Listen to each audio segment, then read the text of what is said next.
अब बात करते हैं नीट यूजी मामले में। आज सुप्रीम कोर्ट में अहम सुनवाई होने जा रही है और सीजेआई डीवाई चंद्रचूड़ की अध्यक्षता में 3 जजों की बेंच आज यह तय कर सकती है कि नीट परीक्षा रद्द होगी या नहीं।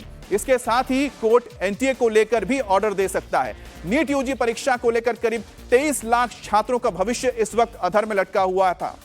सुप्रीम कोर्ट 38 याचिकाओं पर एक साथ सुनवाई कर रहा है और इनमें 34 याचिकाएं स्टूडेंट्स, टीचर्स और कोचिंग इंस्टीट्यूट्स ने, जबकि 4 याचिकाएं नेशनल टेस्टिंग एजेंसी ने लगाई है। वहीं बुधवार को केंद्र सरकार की ओर से सुप्रीम कोर्ट में हलफनामा दाखिल करके कहा गया है कि वो नीट एग्जाम फिर से कराने के पक्ष में नहीं है। केंद्र सरकार ने कहा है कि परीक्षा में कोई बड़े पैमाने पर गड़बड़ी नहीं हुई है, इसी वजह से वो दोबारा परीक्षा के हक में नहीं है, क्योंकि ये लाखों स्टूडेंट्स के भविष्य के साथ एक बड़ा दांव हो जाएगा। तो सीधे हम बात करते हैं हमारे संवाददाता कुमार सोनू से।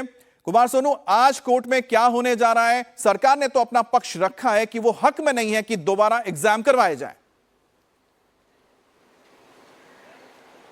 देखिए, 8 जुलाई को जो है इस पूरे मामले पर सीजीआई की बेंच ने सुनवाई की थी, जिसमें सुप्रीम कोर्ट ने सभी 4 स्टेक होल्डर से उनके जवाब मांगे थे, जिसमें एनटीए थी, इसके साथ एनटीए के साथ साथ जो है केंद्र सरकार, सीबीआई और वो याचिकाकर्ता थे जिन्होंने याचिकाएं कोर्ट में लगाई हुई थी। साथ ही सीबीआई से भी जो है इसमें जवाब मांगा था। तो अब तमाम के जवाब जो है दाखिल हो चुके हैं। वहीं एनटीए और केंद्र सरकार ने एक एफिडेविट दाखिल करके सुप्रीम कोर्ट में ये कहा है कि नीट मामले में कोई बड़ी धांधली नहीं हुई है। एनटीए ने तो यहां तक कहा कि उन्होंने राष्ट्रीय स्तर पर, राज्य स्तर पर और शहर स्तर पर भी जो है पूरा देखा है कि कहीं कोई धांधली तो नहीं हुई।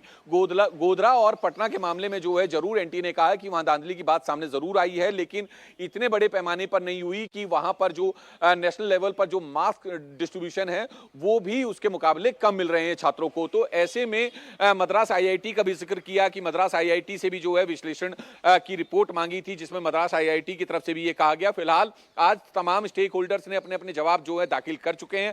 आज इसमें कोर्ट में सुनवाई होनी है, जिसमें 38 याचिकाओं को एक साथ सुप्रीम कोर्ट सुनवाई करेगा, जिसमें 34 याचिकाएं स्टूडेंट्स, टीचर्स और जो संबंधित इंस्टीट्यूट है उनकी तरफ से लगाई गई थी। 4 याचिकाएं जो है वो एनटीए यानी नेशनल टेस्टिंग एजेंसी की तरफ से लगाई गई थी।